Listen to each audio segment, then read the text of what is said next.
प्रणाम.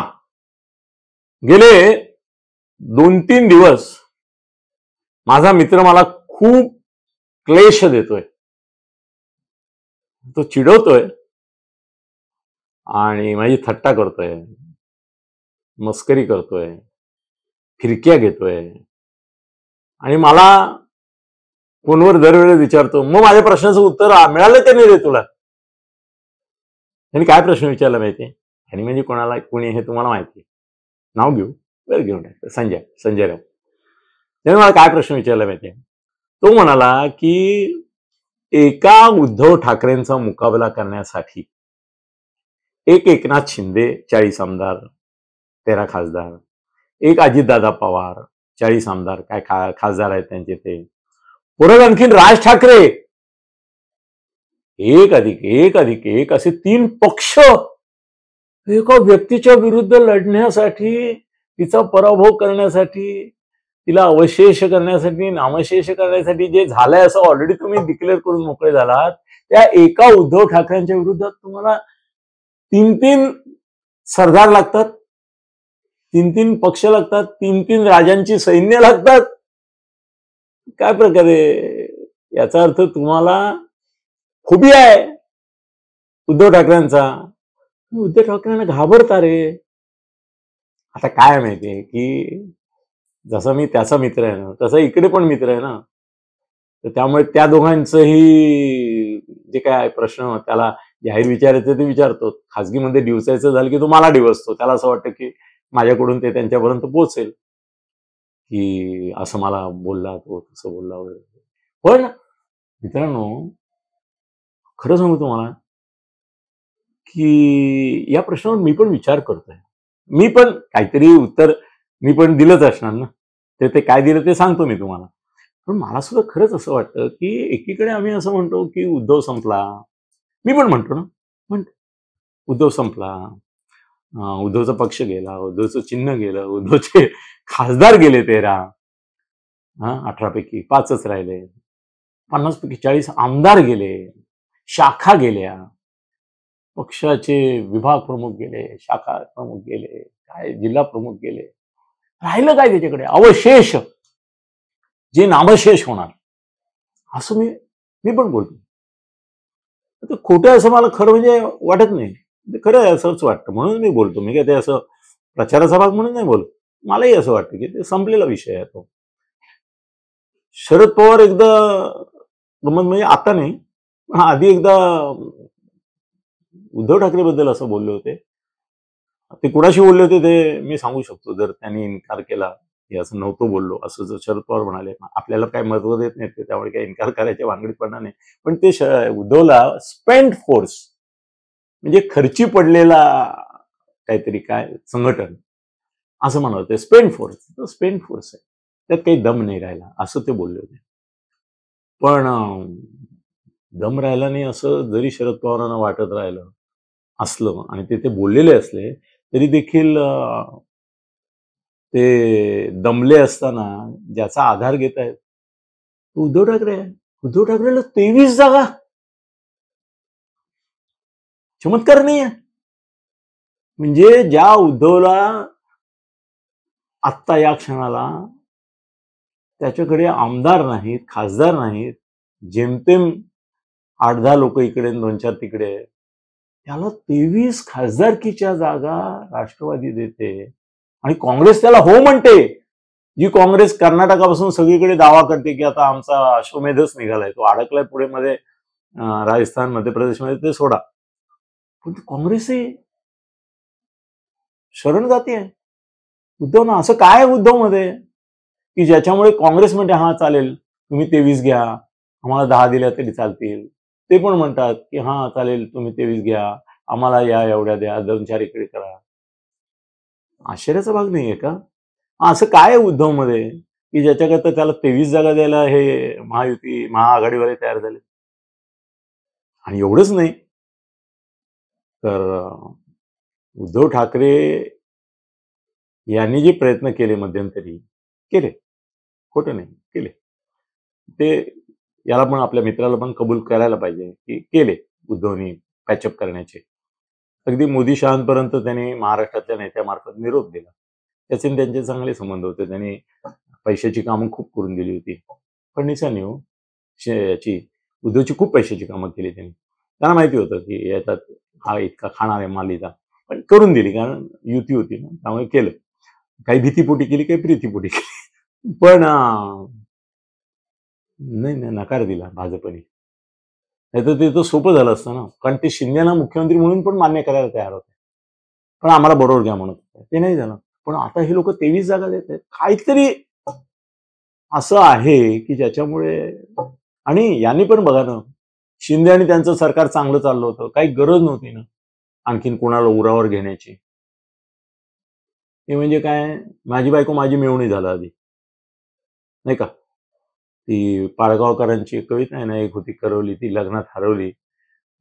पालथा घातला सगळा मांडव, आईने केले खूप तांडव, अखेर हरवलेली करवली नवऱ्याच्या मिठीत मिळाली, असं काहीतरी आहे. ते त्यातलाच प्रकार आहे. म्हणजे यांनी पहिल्यांदी एकनाथ शिंदेना घेतलं, मग त्यांची मिळवणी असं नातं आपण म्हणूया, त्या अजितदादांना घेतलं, तेवढ्यान भागलं नाही, आणखीन करवलीच्या रूपाने बाहेर मनसे उभी होती, तिला पण आत बोलवलं.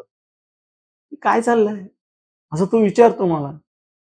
आता मी त्याला काय सांगितलं माहितीये की ते मी कन्व्हिन्स झालोय का असं विचारलं तर मी पूर्ण कन्व्हिन्स नाहीये, पण तरी मी त्याला उत्तर द्यायला पाहिजे ना. तो आता मला सारखा खिजवतो आणि खाजवतो ना की एक ठाकरे बरोबर 3 नेते आणि 40 आमदार असलेले पक्ष, हा ठीक आहे यांच्याकडे एकच आहे, पण शेवटी राज ठाकरे ही एक एंटिटी.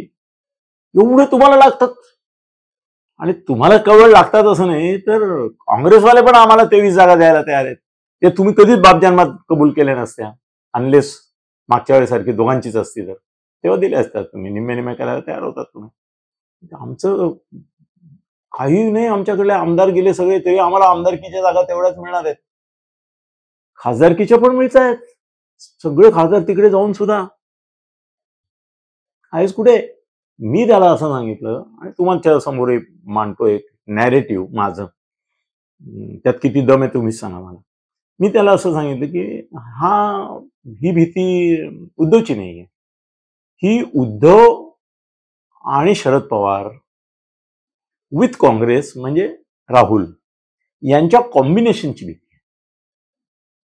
म्हणून त्यांना असं वाटतंय की राहुलला शह द्यायला आपल्याला शरद पवारांच्या कॉम्बिनेशनला, शरद पवार आणि राहुल या कॉम्बिनेशनला विरोध करायला अजितदादा पाहिजे, उद्धवला शह द्यायला शिंदे पाहिजेत.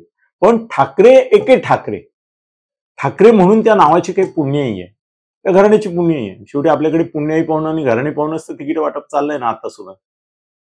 म्हणून तर अनेक थकलेल्या, दमलेल्या, भागलेल्या, ज्यांना बोलता पण येत नाही, ज्यांना आठवत पण नाही, अशा लोकांना देखील घराणे पाहून तिकीट देतातच आहेत की नाही, देत आहेत ना. मग ठाकरेंना ठाकरेंचा शोभ असला पाहिजे, म्हणून राज ठाकरे पाहिजे. तर त्यामुळे तू काय असं समजू नको असं मी त्याला सांगतो. तुम्हालाही विचारतो की माझं म्हणणं बरोबर आहे का की एका उद्धव ठाकरेंना रोखण्यासाठी या तिघांना घेतलंय. ते एकटे उद्धव ठाकरेचा विषय नाहीये, तो शरद पवार अधिक राहुल अधिक महाराष्ट्रातली काँग्रेस, आणि काँग्रेस ही कशी आहे ना, ती लोकांची पार्टी आहे, हे पण खरं आहे. पटोले आहेत की नाही, ते घाबरून पळाले पटोले. त्यांना सांगितलं उभे राहा, नाही. ते मला वाटतं वडट्टीवार विजय, त्यांना सांगितलं नको नको, त्यांच्यातलं कोणी उभं राहायला तयार नाही. त्यापेक्षा मुनगंटीवार सुधीर परवडले, त्यांनी निदान पक्षाचा आदेश बाळून आता घेतली आहे बहुतेक खासदारकीची उमेदवारी. त्यांचं नाव सोन्याच्या आधी ते म्हणत होते मी देवाला प्रार्थना करतोय मला घेऊ नका, माझ्या मुलीला द्या, हे द्या, ते द्या, व्हॉट एव्हर इट इज. पण माझं म्हणणं असं आहे की ही उद्धवची भीती नाही, ही कॉम्बिनेशनची भीती आहे. आणि मी काल परवा कुठेतरी बोललोय, रिपीट होत आहे, पण लक्षात ठेवा की शरद पवारांनी मराठा अधिक मुसलमान अधिक दलित, आंबेडकर नसून सुद्धा आंबेडकरांच्या पलीकडे जाऊन सुद्धा शरद पवारांची दलित समाजामध्ये काही पुण्य आहे, कारण नामांतर करणारे ते आहेत. मराठवाडा विद्यापीठाचं डॉक्टर बाबासाहेब आंबेडकर विद्यापीठ हे नामांतर करणारे ते आहेत. महाराष्ट्रामधल्या पुरोगामी चळवळीच्या इतिहासाशी त्यांचं नातं आहे. आज महाराष्ट्रातले जेवढे पुरोगामी आहेत ते सगळे त्यांच्या बरोबर आहेतच ना. पुरोगामी लेखक असतील, विचारवंत असतील, कोण जे तथागतीत आहेत, ज्यांना तुम्ही तुकडे तुकडे गँग म्हणता हे म्हणता, पण ते आहेत ना त्यांच्याबरोबर. आणि दलितही त्यांच्याबरोबर. मराठा नेता पण तेच आणि दलितांचे पण नेते तेच. परत ते सगळ्या दलित नेत्यांना खेळवतात. हा प्रकाश आंबेडकरच पहिला निघाला की जो त्यांच्या खेळण्यामध्ये आला नाही, त्यांच्या पाशात सापडला नाही. तर एकूण ही भीती महायुतीला वाटते की हे कॉम्बिनेशन जे आहे मुसलमान, दलित आणि मराठा, हे पवारसाहेब वापरणार, त्याची एक भीती. पवारांच्या बिहाइंड द कर्टन मॅनेजमेंटची भीती. आणि उद्धव हे ठाकरे आहेत. शेवटी बाळासाहेबांची पुण्याई तुम्ही किती म्हणालात तरी त्यांच्या मागे जातेच. शरद पवार म्हणाले माझं नाव घेऊ नका. का म्हणाले? कारण त्यांना माहिती आहे की माझं नाव इटसेल्फ कॅरी अ वेटेज. माझ्या नावावर काही मतं इकडे इकडे होऊ शकतात. ठीक आहे, पुतणे आहे, भांडला, असं उद्या येतील एकत्र. बरं, अजित पवार हुशार आहेत. तुम्हाला हे माहिती आहे का? अजित पवार कुजबूज कॅम्पेन असा चालवत आहेत की निवडणुकीनंतर आम्ही एकत्र असू पण एखाद्या वेळ. शरद पवार नाही अजून असं म्हणालेले, कुठेही सूचित नाही केलं. त्यांच्याकडे जे माझे सोर्सेस आहेत ते म्हणतात नाही पवारसाहेब म्हणतात हा विषय कायमचा संपलाय. पण अजितदादा मधूनच असं एक रुमर पसरवत असतात की हे सगळं आमच्या कुटुंबातलं भांडण आहे. वरकरणी एकदा निकाल झाला बारामतीचा की आम्ही एकत्रच आहोत. तुम्ही सांगावं, पुढल्या निवडणुकीनंतर विधानसभेच्या निवडणुकीत सुद्धा जर समजा लोकसभेला काहीतरी बरोबर नाही झालं, अजितदादा गटाला यांची भाजपची मतं नाही मिळाली, अजितदादांचेच पडले, अमुक झाले, तर कदाचित ते माफी मागतील आणि तेही क्षमा करतील. हे लक्षात ठेवा माझं विधान. अजितदादा कधीही जाऊन पाया पडतील आणि म्हणतील चुकलो, आणि शरद पवार त्यांना माफ करून जवळ घेतील, दोघं परत एक होतील आणि परत मागचं समीकरण महाआघाडीचं तयार करायचा प्रयत्न करतील. ही भीती पण आहे त्यांना. त्यामुळे केवळ उद्धव करता नाही, तर हे सगळं शरद पवारांच्या भीतीपोटी चाललंय असं माझं मत आहे. तुम्हाला काय वाटतं? सांगा ना तुम्ही. पण कसं सांगाल? मी तर कॉमेंट वाचतही नाही आणि कॉमेंट अलाउडही नाही येत माझ्याकडे. पण तुम्ही मेसेज करू शकता. मी काही फोन उचलत नाही. पण 9820026019 9820026019 वर तुम्ही मेसेज पाठवा. तुमचे मेसेज वाचायला माझ्याकडे टीम आहे, पण ते त्यातला सारांश मला सांगतात. त्यावेळेला मला कळेल की मी जे काय बोललो ते तुम्हाला पटलं का नाही पटलं. नाही पटलं तर नाही पटलं. मला जे वाटलं ते मी बोललो. धन्यवाद. होट म्हणजेच YouTube चॅनल अनिल थत्ते गगनभेदी.